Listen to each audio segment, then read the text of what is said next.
Bismillah, Assalamualaikum warahmatullahi wabarakatuh. Alhamdulillah dan katsiran thayyiban mubarakan fih kama yuhibbu rabbuna wa yarda. Asyhadu an la ilaha illallah wahdahu la syarika lah wa asyhadu anna Muhammadan abduhu wa rasuluh. Allahumma shalli ala Muhammad wa ala ali Muhammad. Alhamdulillahilladzi bi ni'matihi tatimmu shalihat. Alhamdulillah, kita lanjutkan pelajaran kita dari syarah kitab tauhid. Ya, masih di bab ke-20 ya. Itu berkaitan dengan babun majaa minat taglil, yaitu bab termasuk atau bentuk larangan yang besar ya. Fi man abadallah, yaitu terhadap orang yang dia menyembah Allah ya, inda qabri rajulin salihin, namun dia beribadahnya di sisi kuburan orang saleh. Fa kaifa idza abadahu, maka bagaimana lagi ya jika dia sampai menyembah kuburan itu ya, kuburan tersebut. Nah, ini masih dari rangkaian bagian yang keempat ya, yaitu Rabi'an sababu kufri Bani Adam. Ada 4 bab ya. Jadi sebab kufurnya Bani Adam itu ada 4 bab. Bab 19, kemudian bab 20, tinggal sedikit lagi, yaitu kemarin kita baru membaca halaman 99, yaitu Raddun Mufassalun ya, yaitu bantahan yang rinci ya, yang terperinci. Itu tentang bagaimana ya kita menjawab halaman 98-nya ya. Ya, bagaimana kita membantah ya orang-orang yang mengatakan ya, atau yang mengklaim anna qabran Nabi sallallahu alaihi wasallam, bahwasanya kuburan Nabi itu masuk ke dalam masjid. Maka ada berapa bantahan ya? Ada pertama bantahan yang secara global ya, halaman 98, dan ada bantahan yang secara terperinci, itu ada 5 poin. Itu sudah selesai. Ya.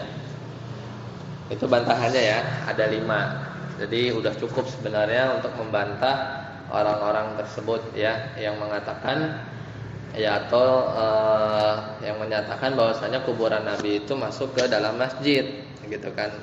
Gambarnya udah dibagikan ya kemarin ya, gambarnya sudah dibagikan. Ya, anggaplah ya, sekarang anggaplah kuburan Nabi itu memang di dalam masjid gitu. Misalnya ngotot ya orangnya ya kan, misalkan main udah dijelasin kan yang gambar, misalnya ada ada tanahnya Ali gitu kan, sama Pak Budi ini kan tanahnya Ali. Nah, ini kemudian tanahnya Pak Budi ya, lantaran terus ini ada tanah-tanah lain nih, ada kafling-kafling lain gitu kan. Karena Pak Budi ini orang kaya, akhirnya dia, ini kan Pak Budi ya kan, akhirnya Pak Budi beli ini tanah sekitar tanah Pak Ali. Dia kagak dikasih jalan.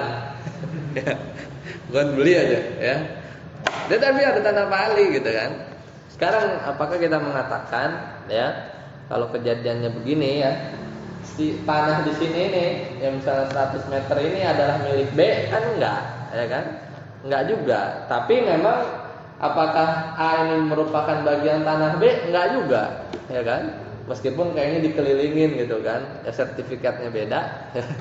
Sertifikatnya enggak dilepas gitu kan. Sertifikatnya enggak dilepas. Ya, enggak akan pernah kita bilang bahwasanya ini tanah B ya. Ya, atau tanah A itu ada di dalam tanah B, enggak, ya kan? Enggak, kita enggak akan bilang gitu, karena mungkin ini misalnya 10 meter, ini 10 meter gitu, ini katakanlah 2 kali 2 gitu kan? Ya, tanah B itu berarti 100 meter dikurang 4 kan? 96 meter persegi gitu kan? Nah, karena enggak di dalam, ya, karena enggak di dalam. Nah, anggaplah kuburan Nabi itu memang di dalam masjid, ya. Maka tetap aja kita nggak bisa mengkiaskan ya bahwasanya ya boleh kuburan selain Nabi itu masuk masjid. Ya, anggaplah memang masuk masjid gitu ya. Kenapa? Karena pertama, kuburan Nabi itu nggak bisa dipindahin, ya nggak bisa dipindahin, karena ada dalil khusus, yaitu bahwasanya Nabi Shallallahu Alaihi Wasallam bersabda, al anbiya'u yudfanuna haitsu mamatu, ya haitsu matu, ya para nabi itu dikuburkan, dimakamkan di mana dia wafat. Ketika Nabi wafat di kamarnya Aisyah, ya udah di situ, ya ada dalil khusus. Sedangkan kalau antum meninggal, ya mau dikubur di mana aja serah, ya kan, nggak ada keharusan kalau meninggal di sini dikubur di sini gitu kan, nggak, ya kan. Nah, jadi nggak bisa dikiaskan karena beda mayatnya, ya itu. Nah, kemudian yang kedua, di satu sisi Masjid Nabawi juga nggak bisa dipindahin, ya. Kenapa? Nggak bisa. Masjid Nabawinya pindah deh, ya jadi 2 km sebelah sana gitu, nggak bisa. Karena kenapa? Karena yang menentukan itu Masjid Nabawi itu juga dalil, ya dari Allah Subhanahu wa taala. Enggak mungkin. Sedangkan masjid-masjid yang lain itu dalam tanda kutip gitu ya, bisa dipindahkan, ya kan? Karena enggak ada ya kan, mau bangun di sini, mau di sana bebas. Tapi kalau Masjid Nabawi ya harus di situ titiknya, ya. Istilahnya koordinatnya. Nah, kemudian yang kedua, yang ketiga bahwasanya kalau kita lihat di gambar, ya, kuburan Nabi ini ya adanya di luar masjid, ya adanya di luar masjid, ya karena memang asalnya juga di luar tidak di dalam masjid, ya tidak di dalam masjid, dan baru mulai di tahun berapa, sekitar 80 tahun ya setelah beliau meninggal dunia, yaitu di fase pemerintahan Al-Walid bin Abdul Malik bin Marwan, ya. Ketika itu sahabat-sahabat yang junior pun, ya, ini junior nih kan. Jadi pokoknya posisinya ketika 80 tahun itu, ya, di masa pemerintahan Abdul Malik bin Marwan itu nggak ada sahabat yang tinggal di Madinah, ya sudah tabiin, ya sudah tabiin, nggak ada sahabat yang tinggal di Madinah. Seluruh sahabat junior pun, berarti sahabat yang waktu Nabi masih hidup, mereka ini masih kecil, misalnya Abdullah bin Abbas, ya Abdullah bin Amr bin As, ya bin Al-As, kemudian Abdullah bin Umar, ya itu sudah pada meninggal, ya. Kemudian sahabat yang paling terakhir pun, sahabat yang konon katanya paling terakhir yang ada di Madinah, yaitu Jabir bin Abdullah, meninggalnya 78 Hijriah, ya 2 tahun sebelum, ya. Jadi sedangkan itu kejadiannya sekitar tahun 88, ya, sekitar tahun 88. Nah itu bantahan atau ya, gambaran penjelasan yang lain, ya, dari sudut pandang yang lain.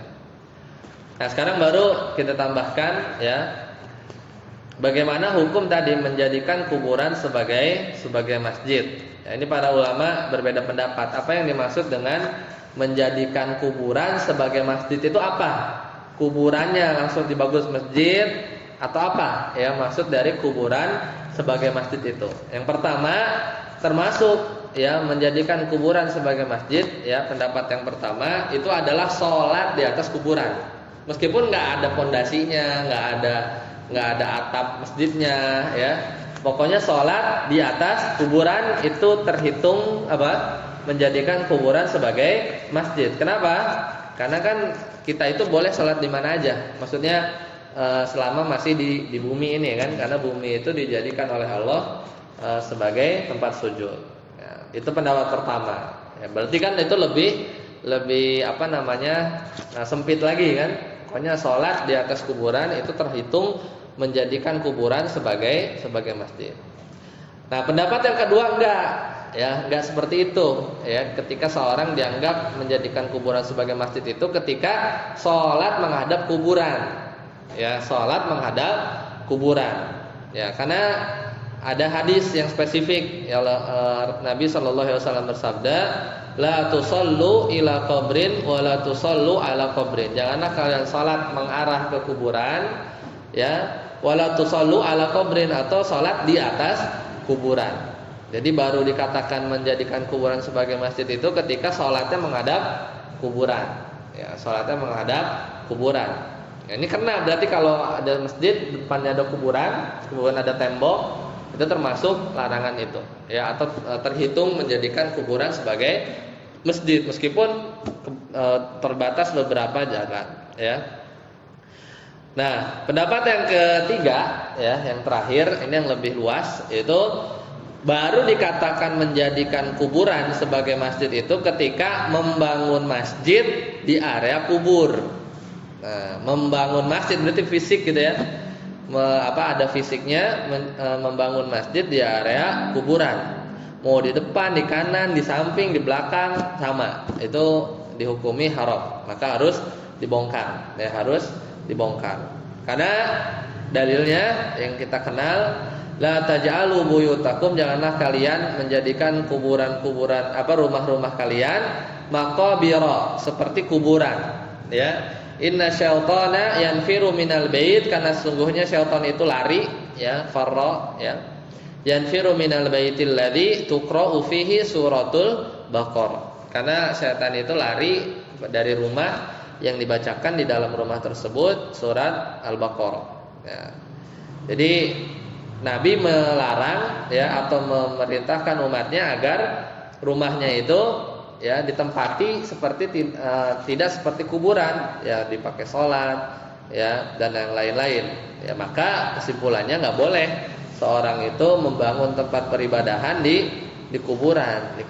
Jadi baru dikatakan itu, ya, baru dikatakan menjadikan kuburan sebagai masjid. Ya, ambil misalnya pendapat yang ketiga, ya. Ya, ada beberapa penafsiran. Nah, sekarang gimana statusnya ketika masjid itu dibangun sebelum kuburan? Jadi yang baru yang mana? Kuburannya, ya kan? Jadi ketika masjid, ya, dibangun sebelum kuburan, ya, maka seperti apa, ya, gambarannya? Maka, ya, masjid tersebut harus ngalah, ya kan? Bagaimana yang tadi, ya, yang pendapat ketiga. Karena itu termasuk menjadikan kuburan sebagai masjid. Jadi kuburannya udah ada,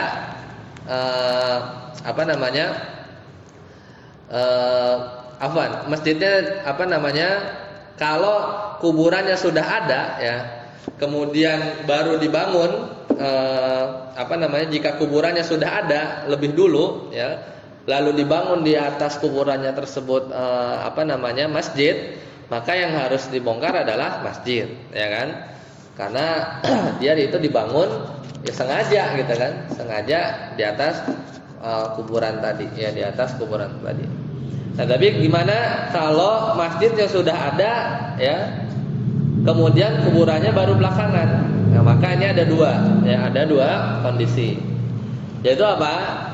Jika kuburannya itu ada, jadi masjid duluan, kemudian kuburan datang, ya kan? Jika kuburannya itu ada di belakang, ya, atau di samping, ya, dan tidak diibadahi, ya, memang ada masuk ke masjid gitu, ya, ada di belakang, ada di samping, tidak diibadahi, maka boleh, ya, sholat di sana, ya, maka boleh sholat di masjid tersebut. Kenapa? Karena masjid satu masjid itu punya kehormatan, ya, punya kemuliaan sendiri, ya. Misalnya udah ber-mm gitu, ya, 10M gitu, ya, bangun, gara-gara ada kuburan nih rusuh datang gitu kan, kemudian jadi nggak kepake gitu, ya. Anggap semua udah ngerti, enggak di sana gitu kan. Nah, ini nggak benar, ya, maksudnya. Karena masa kuburan kalah dengan masjid gitu, masjid kalah dengan kuburan yang datang belakangan, ya.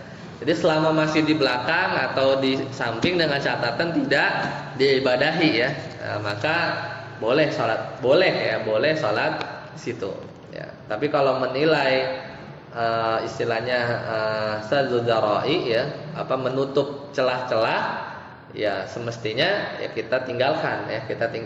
Tapi boleh, ya, karena sejatinya di situ yang belakangan datang, ya, itu adalah kuburannya. Nah, kemudian yang kedua, jika kuburannya tadi kan di belakang atau di samping, nah sekarang kuburannya depan, gimana nih di sisi kiblat? Ya, padahal tadi ya ada larangan ya la tusallu ila qabrin atau ala qabrin, ya menghadap di atas kuburan atau menghadap kuburan. Maka ini dilihat kondisinya. Ya, jadi kalau posisinya ada di depan, ya di depan di arah kiblat, maka dilihat kondisinya. Kalau berarti kalau yang kuburan Nabi gitu kan, berarti di mana itu? Sisi kan? Di sisi kan? Di arah sisi karena sebelah sini kan. Nah, maka ada dilihat beberapa poin. Pertama, kalau jelas orang-orang tersebut menghadap kuburan, ya. Jadi orang-orang itu sholat menghadap kuburannya, jelas itu, ya, udah kelihatan bahwasanya sholat depannya ada kuburan, ya karena kan di arah kiblat. Maka nggak boleh sholat di situ, ya nggak boleh sholat di situ. Nah, yang kedua, jika terpisah, ya misalnya tetap di arah kiblat, tapi antara kuburan dengan masjid itu terpisah areanya, ya jadi nggak langsung ada pembatas, maka nggak apa-apa, ya maka tidak apa-apa. Nah, sekarang bentuk kepisahnya itu seperti apa? Ya ini yang diperselisihkan. Jadi ada dua pendapat lagi, jadi turunan ya. Jadi ada dua rincian. Yang poin kedua ini ada poin lagi, yaitu sebagian yang mengatakan dianggap pembatas ketika antara masjid dan kuburan itu harus dipisahkan oleh jalan. Ya, jadi ada lalu lalang, ya, ada lalu lalang orang lewat. Itu yang pendapat yang pertama, lebih susah sedikit, harus ada jalan, ya kan? Nah, yang kedua, ya sebagian yang lain ulama menyatakan bahwa cukup tembok, ya cukup tembok, bukan ini sini ada kuburan gitu, itu langsung kan ada tembok, bahkan ada pagar, ada halaman, itu lebih jelas lagi ya, lebih jelas lagi, tidak apa-apanya, ya kan? Dan ini yang dikuatkan oleh Ustadz Firanda ya, beliau mengatakan ya cukup tembok masjid, pokoknya kuburannya nggak kelihatan, itu sudah cukup. Itu sudah cukup dan boleh kita sholat di sana. Tapi tentunya yang nggak ada kuburannya lebih baik ya. Tidak ada kuburannya lebih baik. Ini masalah boleh ya atau tidak ya, supaya kita tidak ragu ketika kepepet ya.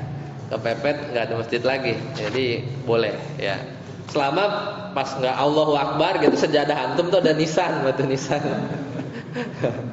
Kalau ngumpet nggak kelihatan ya boleh, masih boleh, dan itu yang lebih kuat ya. Tapi kan kita nggak tahu kalau di jalan itu mana yang duluan, ya. Iya itu dia, mana yang duluan, kuburan apa masjidnya itu duluan apa kuburan. Nah ini yang sulit ya kan. Kalau mau lihat kan masjid itu ada prasastinya kan, diresmikan. Santum nengok ke kuburannya, di kuburannya tanggal berapa gitu kan. Wah, duluan masjid ini gitu kan. Aman gitu kan. Duluan masjid ya kan. Wah, ini duluan kuburannya gitu kan. Ya kita lihat aja lah terpisah atau enggak gitu ya. Terpisah atau tidak. Sebenarnya harusnya dihancurin atau geser gitu kan, atau digeser. Jadi sebenarnya ketika sudah tertutup tembok itu sudah cukup. Sudah cukup. Baik, kita lanjut di Al-Murid. Lanjut bawahnya ya. Kemarin kan Radun Mufassal ada 5. Sekarang ya, nah, coba baca sekarang Pak Mukhalis. Tanbihun. Nah, baca. Tanbihun. Di bawah poin 5. Ya, di bawah poin 5. Tanbih. Ya. Al-khullatu anwa'il mahabbati ha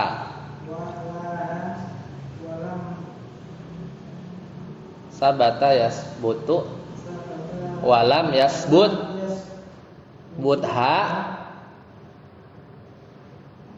fa'il ya azza wa jalla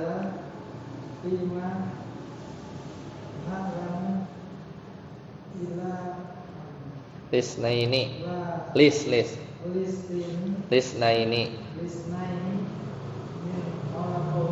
fihi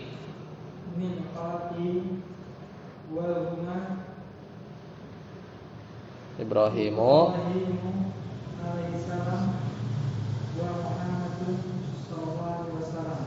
ya wabihada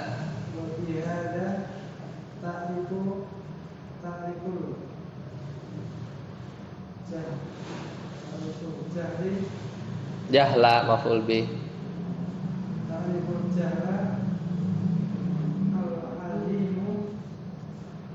al-azima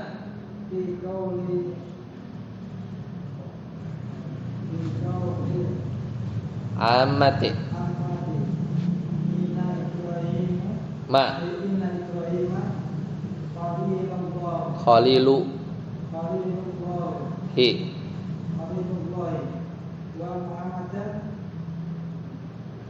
Habibullah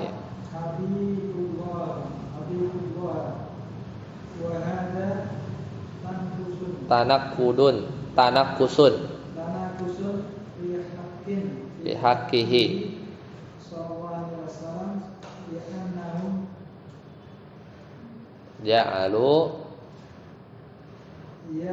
ja'alu martabatahu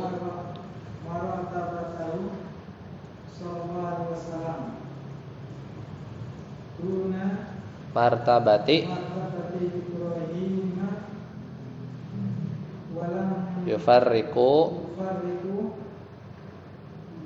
bainahu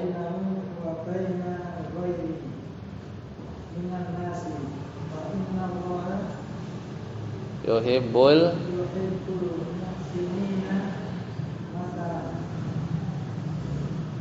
faman yasifuhu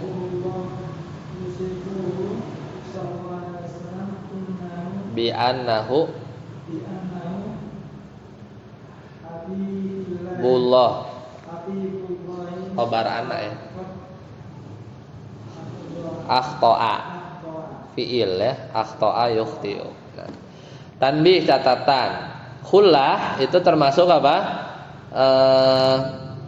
sebesar-besar ya apa namanya yang paling agung dari jenis cinta ya. Cinta itu kan ada hub cinta kan. Nah, yang paling tinggi derajatnya itu adalah khullah, kekasih ya. Bahasa Indonesianya ini kekasih. Wa alaha dan yang paling agung, yang paling tinggi. Dan Allah tidak menetapkan al-khullah ya, haknya itu balik ke al-khullah kan. Dan Allah tidak menetapkan al-khullah, Allah Azza wa Jalla tidak menetapkan al-khullah ya fi ma na'lam sejauh yang kami ketahui illa ya kecuali kepada dua orang dari makhluknya, yaitu siapa? Dua orang itu adalah Ibrahim alaihissalam dan Muhammad sallallahu alaihi wasallam. Dan oleh wabihada dan dengan ini ya ta'riful jahla, kamu bisa tahu kebodohan yang besar fi qaulil ammah ya terhadap perkataan orang-orang secara umum yang mereka bilang apa? Sesungguhnya Ibrahim adalah Khalilullah dan Muhammad sallallahu alaihi wasallam Habibullah ya. Padahal Habibullah itu di bawah dari Khalil ya. Kalau Khalil itu lebih tinggi daripada Habib ya, daripada Habibullah. Ini keliru nih perkataan seperti ini ya. Padahal Nabi Muhammad juga Khalilullah juga. Wahada dan ini tanakusun ya, tanakoso ya, tanakusu ya, tanakuson ya. Dan ini adalah tanakus apa namanya pengurangan, nurunin derajat gitu ya. Pengurangan fi haqqihi ya terhadap haknya Nabi sallallahu alaihi wasallam. Li'annahum karena mereka yang mengatakan seperti itu ja'alu seolah-olah mereka menjadikan martabat atau kedudukannya Rasulullah duna martabati Ibrahim, di bawah duna di bawah ya zaraf makan, di bawah kedudukannya Nabi Ibrahim. Nabi Ibrahim Khalilullah, Nabi Muhammad Habibullah. Ya kan jadi di bawah. Walam yufarriqu, dan mereka tidak membedakan antara Nabi Muhammad sallallahu alaihi wasallam dengan yang lainnya dari manusia. Kenapa? Karena manusia juga bisa aja Habibullah, ya. Bisa enggak? Bisa. Kenapa? Karena sesungguhnya Allah, fa innallaha yuhibbul muhsinin, innallaha yuhibbul muhsinin. Berarti kan orang-orang yang muhsin itu Habibullah kan? Di hub, ya.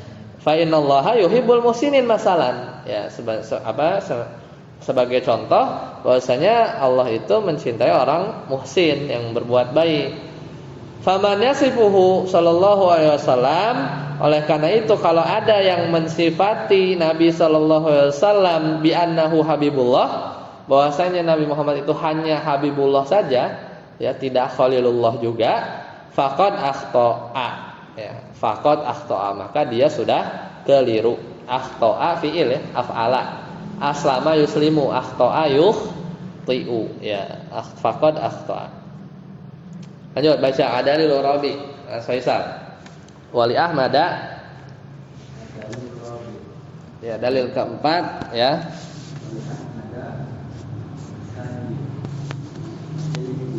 Jaidin. Ya, lanjut.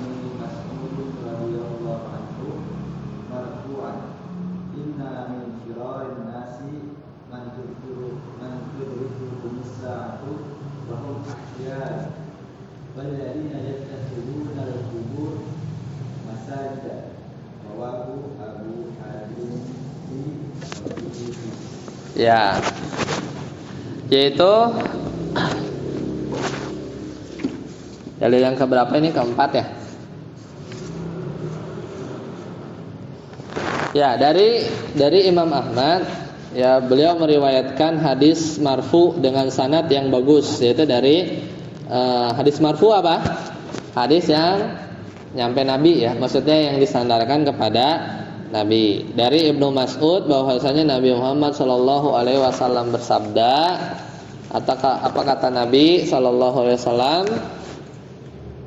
Ya.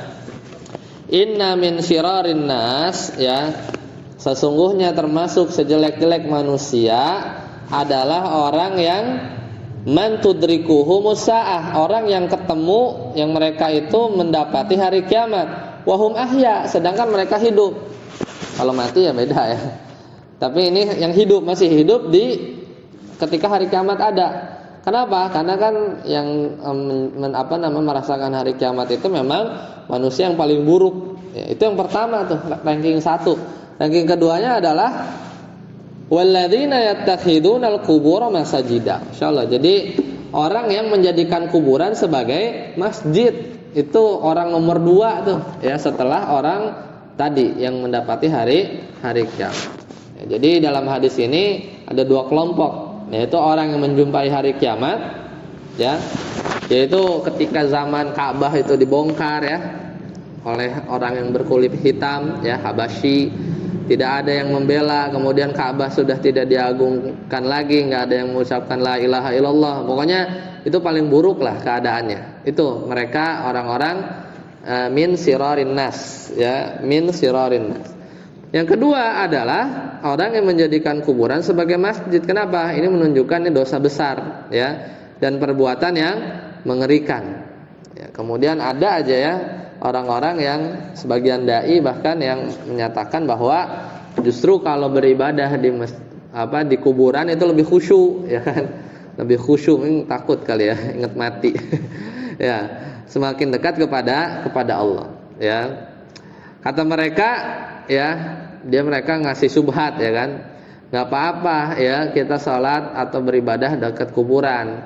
Kenapa? Karena ilat dilarangnya sholat di atas kuburan itu karena dikhawatirkan najis, ya. Kenapa dulu katanya Nabi itu melarang kuburan dijadikan masjid? Karena takut najis, ya. Karena ada najisnya apa sih, ya, nanah, ya, atau darah, ya kan?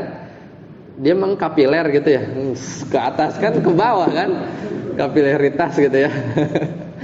Enggak gitu kan, udah dibungkus ini kan. Jadi mayat yang rusak itu akan keluar nanah gitu, keluar gitu kan? Enggak kan? Bahkan nah ini hanya mengada-ngada. Bantahannya apa? Bantahannya gampang. Mana dalil nanah itu najis? Kalau antum ini harus belajar fikih ya. Mana dalil yang menyatakan bahwa nanah atau lagi sholat mencet jerawat gitu misalnya, ya najis itu enggak? Ya, mana dalilnya? Seandainya najis pun, ya kan itu cair kan? Yang geraknya kemana? Ke bawah ya, harusnya makin ke bawah, makin dalam. Ya. Sedangkan nas-nas larangan larangan menjadikan kuburan menjadi masjid itu kan sebenarnya awalnya itu ya jangan menjadikan kuburan ya. Karena kan kata Nabi, Allah wa inna man kana qablakum, orang-orang terdahulu itu kanu yattakhiduna qubur anbiya'ihi masajida. Ya kan, ketakutan Nabi itu, kekhawatiran itu takut ya umat kita ini seperti umat-umat terdahulu yang mereka itu menjadikan kuburan para nabi-nabi mereka itu sebagai masjid. Ya sedangkan jasadnya para nabi itu nggak rusak, gimana mau keluar nanah? Ya nggak. Ya jadi larangannya itu umum, ya mencakup nabi atau yang lain.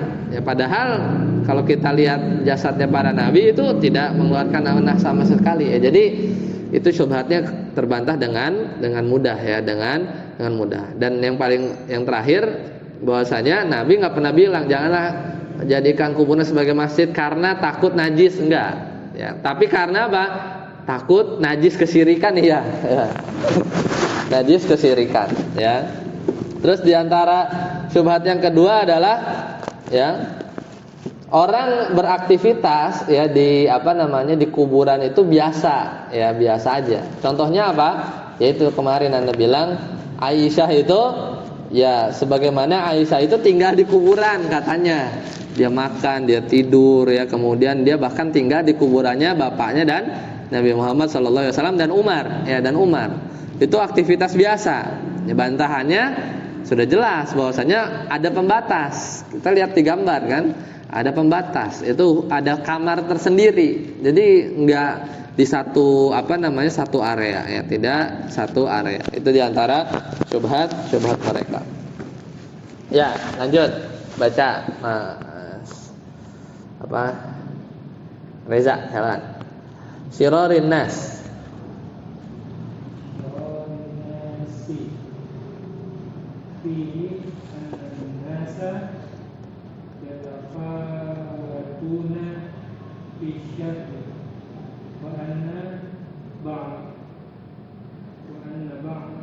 Dahum.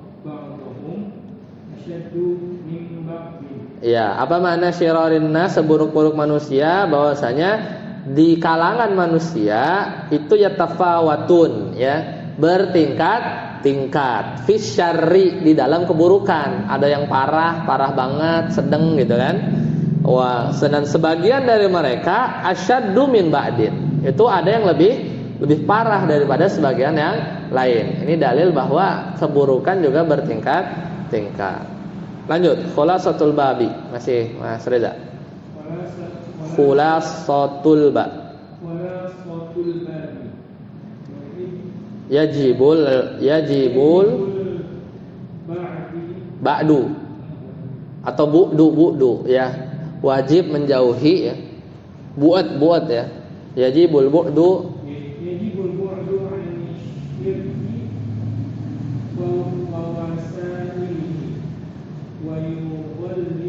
wa yughallazu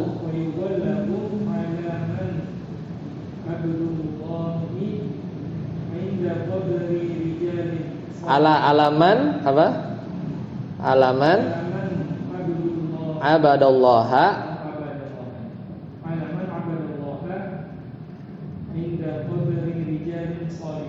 ya. Yashmalu salata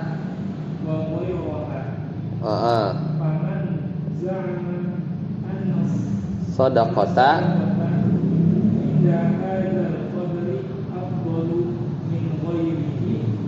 fahuwa Syabihun bimanit takhodahu masjidan. Ya, wajib menjauhi kesyirikan dan wasailihi, ya, sarana-sarananya. Wa yughalladhu atau wa yughalladhu, dan kita harus keras, ya, taglid ada, ya. Kita harus bersikap keras kepada orang yang beribadah kepada Allah, ya, beribadah kepada Allah di sisi kuburan orang soleh. Kita harus bersikap seperti itu. Termasuk juga sholat dan yang lainnya. Faman zama, maka barang siapa yang mengklaim atau menyangka, zama ini kayak zonna, ya, sinonim, ya, zonna, ya. Barang siapa yang menyangka bahwasanya sedekah di sisi kuburan ini lebih afdol min ghairihi daripada di tempat yang lain, fahuwa syabihun, maka ini termasuk atau hal tersebut menyerupai bimanittakhadahu masjidan. Jadi nggak cuma sholat, ya, kan larangan itu masjid itu buat sholat, tapi termasuk juga dihukumi sama itu dengan dalilnya apa? Qiyas, ya, dalilnya apa? Qiyas, yaitu siapa orang yang kalau sedekah di sisi kuburan ini gitu, nggak cuma sholat, ya, karena kan larangannya itu masjid gitu kan, sholat gitu kan. Nah, maka larangan ini juga termasuk, ya, barang siapa yang mengatakan sedekah di kuburan ini lebih afdol daripada yang lain, termasuk tuh, ya, nggak cuma sholat. Maka ini juga syabih, ya, ini juga menyerupai, ya, serupa dengan apa? Bimanittakhadahu masjidan, ya, serupa dengan orang yang menjadikan kuburan tadi seperti masjid, ya. Jadi itu, ya, sama. Lanjut, bab 21. Silakan Mas Helmi. Babu majaa, baca. Mana? Enggak, bab 21. Udah selesai, ya. Babu majaa, silakan. Babu majaa Annal guluwa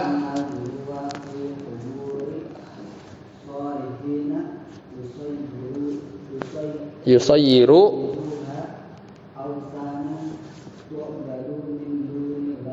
Ya, bab 21. Bab majaa, yaitu tentang anal guluwa, bahwasanya sikap gulu fi kuburis sholihin, terhadap orang-orang kuburan orang soleh, yusayyiruha, ya. Sayyara, yusayyiru artinya apa? Menjadikan, ya. Sama kayak ja'ala, ya, sama kayak ja'ala. Menjadikannya, nyanya kemana? Hanya kemana? Ke kubur. Karena kubur kan jamak taksir, ya, jamak taksir kan muannas, ya. Jadi bisa menjadikannya, bisa menjadikan kuburan tersebut ausanan, sebagai apa? Berhala. Apa i'rabnya ausanan? Maf'ul bih, ya. Mansub kan? Maf'ul bih. Ausanan tu'bad, yang disembah min dunillahi, selain Allah. Lanjut, Mas Helmi. Hadas sababu, silakan. Salisu hudu fish syirki fayu au, ya, al-amru bil ghalina an kalau fi'il an ya'budu hadzal ay hadhil kubura baha kan atof kan atau ashabaha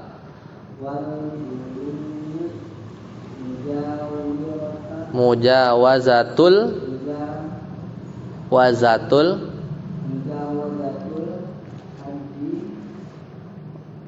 madhan.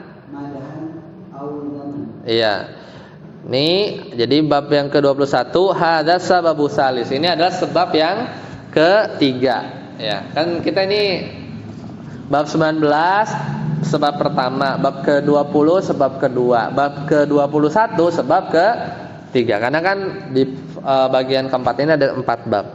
Ini adalah sebab yang ketiga lihudusi syirki, ya, terjadinya kesyirikan. Ya, terjadinya kesyirikan. Maka kesudahan ya orang-orang yang golin, orang-orang yang berlebihan ila an ya'budu hadhil qubura, ya, itu bahwasanya mereka itu menyembah kuburan ini dan isinya ashabaha, penghuni kuburannya tersebut, ya. Jadi ini sebab terjadinya syirik, ya, karena mereka berlebihan kepada kuburan orang soleh. Akhirnya mereka menyembah kuburannya atau penghuni kuburnya. Wal ghulu, dan berlebih-lebihan itu adalah mujawazatul haddi, melampaui batas, baik itu secara dalam memuji atau zamman, atau mencela. Insyaallah nanti kita lanjutkan di pekan yang akan datang, ya. Masih di bab 20-21. Kita cukupkan. Subhanakallahumma bihamdika asyhadu an la ilaha illa anta astaghfiruka wa atubu ilaik. Wassalamualaikum warahmatullahi wabarakatuh.